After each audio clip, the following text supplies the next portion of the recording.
Bismillahirrahmanirrahim. Assalamualaikum warahmatullahi wabarakatuh. Selamat datang ke kelas pendidikan kesihatan tahun 2 PJK lah. Jadi insyaAllah untuk kali ini kita akan belajar berkaitan dengan sentuhan selamat dan sentuhan tidak selamat. Tajuk kita ialah sentuhan selamat dan sentuhan tidak selamat. Okey, kita pergi kepada sentuhan selamat. Jadi apakah itu sentuhan selamat? Sentuhan selamat ialah sentuhan yang membuatkan kamu berasa gembira, selesa dan positif. Itu sentuhan selamat. Adapun sentuhan tidak selamat. Sentuhan tidak selamat ialah sentuhan yang membuatkan kamu marah, sedih dan keliru. Jadi antara contoh sentuhan selamat, contoh kamu salam ibu kamu, salam ayah kamu, salam cikgu kamu, itu salam orang, salam cium tangan dia lepas. Itu adalah sentuhan yang selamat lah. Itu antara contohnya. Contoh sentuhan tidak selamat. Sentuhan tidak selamat macam mana? Sentuhan tidak selamat ialah sentuhan yang membuatkan kamu marah, sedih dan keliru. Jadi boleh buka muka surat 70 untuk kita lihat sentuhan tidak selamat. Okey, buka pada situasi 1. Lihat pada gambar situasi 1. Jadi tengoklah, Ida tu tengah duduk atas jongkang-jongkit tu. Jongkang-jongkit kan nama dia. Dia syok-syok dia main, tiba-tiba ada seorang lelaki. Seorang lelaki ni masa nampak Ida tu dia kata lah, cantik juga budak ni. Dia macam nak ganggu lah budak tu. Jadi kata, Ida sakit kaki, boleh saya urut? Ida kata tidak. Tidak boleh sentuh saya. Tidak boleh sentuh saya. Baguslah Ida ni kan. Jadi sentuhan tidak selamat lah. Ni kita panggil sentuhan tidak selamat. Kenapa? Sebab tak ada tujuan. Tak ada tujuan. Tiba-tiba dia datang, dia nak urut kaki Ida. Sedangkan Ida tak jatuh, tak sakit kaki. Dia main je jongkit-jongkit. Maksudnya dia ambil kesempatan lah. Itu adalah sentuhan tidak selamat. Jadi baguslah Ida respon tidak boleh sentuh saya. Kena respon secara tegas supaya orang tu takut. Okey, kita lihat kepada situasi 2. Situasi 2, ada budak perempuan sedang membeli belah dekat pasar raya. Kan? Tiba-tiba ada seorang abang ni datang. Dia kata, dalam kepala abang ni bila nampak budak ni dia kata, boleh colik budak ni. Dia nak colik budak tu sebenarnya. Tiba-tiba budak tu tengah tolak troli. Dia panggil, dek, ikut abang jalan-jalan nak tak? Tak ada tujuan. Tak ada tujuan lah. Secara tiba-tiba kan. Lepas tu adik tu kata, tidak mengapa. Mak saya sedang menunggu di sana. Jadi baguslah respon adik ni. Dia bagi alasan yang baik. Kadang kita tak boleh tolak secara terus. Kena bagi alasan yang munasabah lah. Gitu. Jadi sentuhan tidak selamat ni, dia berlaku secara tiba-tiba tanpa ada tujuan dan menyebabkan kita curiga. Antaranya orang luar tiba-tiba datang rumah kita, jom ikut saya naik van. Tiba-tiba kita naik van, ada colik kita buat lari. Itu bahaya. Jadi nanti kena ada tindakan. Sebagai contoh, tindakan yang bijak, kita menjerit nama mak kita, ayah kita yang ada dekat dalam rumah tu supaya dia keluar lah. Bila dia keluar, biasanya pencolik tadi akanlah lari. Gitulah. Okay, faham untuk sentuhan selamat, sentuhan tidak selamat dan contoh situasi untuk sentuhan tidak selamat lah. Okey, baik. Kita lihat pula kepada sentuhan tidak selesa. Jadi apakah itu sentuhan tidak selesa? Sentuhan tidak selesa ialah sentuhan mungkin selamat tetapi tidak disenangi. Sentuhan yang selamat lah ataupun sentuhan yang bertujuan. Contoh situasi 3. Rani lamanya tak jumpa. Nampak yang baju merah tu, dia sebut. Dia cakap macam tu lah, Rani lamanya tak jumpa.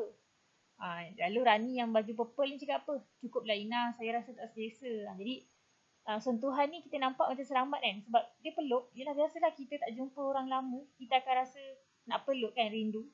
Tapi pelukan dia tu menyebabkan kawan dia tadi tak selesa. Jadi itu adalah pelukan tidak selesa. Dia memang ada tujuan. Tujuan dia dia nak melepaskan rindu. Sebagai contoh, dapat lama tak jumpa kan. Tapi dia pelukan dia tu rasa orang tak selesa. Jadi itu adalah sentuhan tidak selesa. Baik. Lihat pada situasi 4. Situasi 4 macam mana? Nampak yang baju purple dia cakap dengan baju kelabu tu. Pinjam buku kamu, tolonglah. Macam tu. Pinjam buku, tolonglah. Macam tu. Seolah-olah macam tu lah. Jadi kawan yang baju kelabu jawab apa? Nak pinjam boleh tapi jangan sentuh perut saya. Nampak? Dia respon yang tegas lah. Jadi yang betul dah tujuan dia nak pinjam buku. Tapi tangan dia letak kat mana tu? Dekat perut orang. Jadi menyebabkan kawan dia tu tak selesa. Jadi kena hati-hatilah untuk sentuhan-sentuhan kita ni kadang-kadang orang lain tak selesa. Jadi kalau eloknya sentuhan tu biarlah kita sebut sentuhan yang selamat yang orang selesa. Okay. Jadi sentuhan yang tak selesa ni dia sentuhan yang selamat, contoh orang macam itulah peluk tapi tak selesa, kita tak selesa, ataupun sentuhan yang bertujuan ataupun bukan sentuhan yang bertujuan, ataupun orang yang bercakap dengan kita tu ada tujuan tapi dalam masa dia nak sampaikan tujuan dia tadi dia ambil, bukanlah kita kata ambil kesempatan, dia sentuh orang tu menyebabkan kawan dia tak selesa. Itulah. Okay. Kebiasaan sentuhan yang tidak selesa ni kita kenal orang tu. Bukan orang luar sangat lah. Cuma sentuhan dia selamat tapi kita tak selesa. Faham mudah-mudahan faham lah.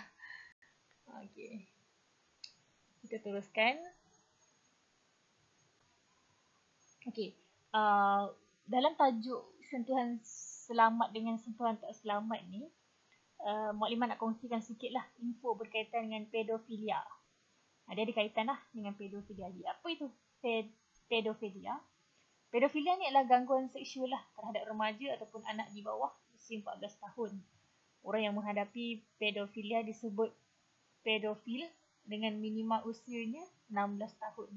Kebanyakan pelakunya terdiri daripada lelaki, namun kemungkinan juga ada perempuan. Jadi pedofilia ni adalah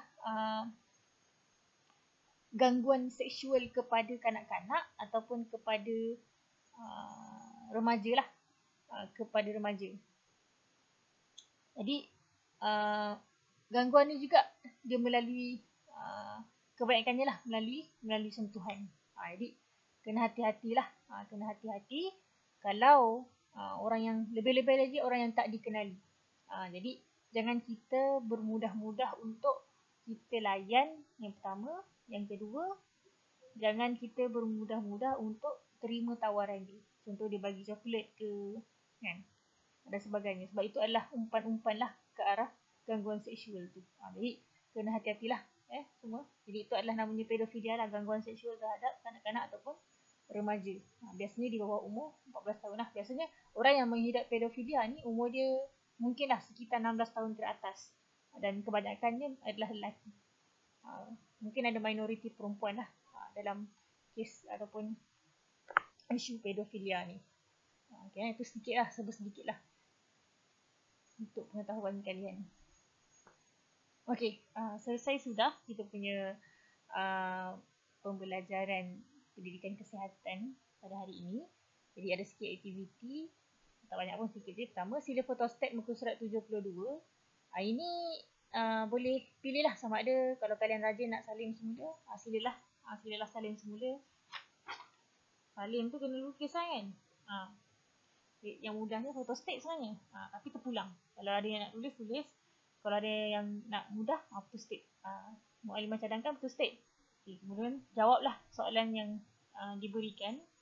Tandakan rakyat pada sentuhan tidak selesa atau tidak selamat. Nyatakan tindakan yang seharusnya kamu lakukan. Jadi lepas kita tanda right tu, ada 3 gambar je ni. Tanda right. Lepas tanda right tu, kita kena fikirkan apakah tindakan. Kalau sentuhan tu sentuhan tidak selesa, jadi apa tindakan kita? Kena respon lah. Respon yang tegas. Jangan sentuh saya. Itu. Cakap boleh jangan sentuh saya. Gitu. Seperti contoh. Okay, nanti boleh jawablah soalan-soalan ni. Jadi macam biasa, selepas jawab dan selepas siap, boleh snap gambar dan hantar kepada Mukadimah lah sebagai bukti kalian melaksanakan tugasan di rumah. Jadi insyaAllah sampai situ saja. Mukadimah harap kalian dapatlah input-input, tak dapat semua, dapat sikit untuk kita amalkan dalam kehidupan seharian kita. Jadi insyaAllah jumpa lagi. Wallahualam. Assalamualaikum warahmatullahi wabarakatuh.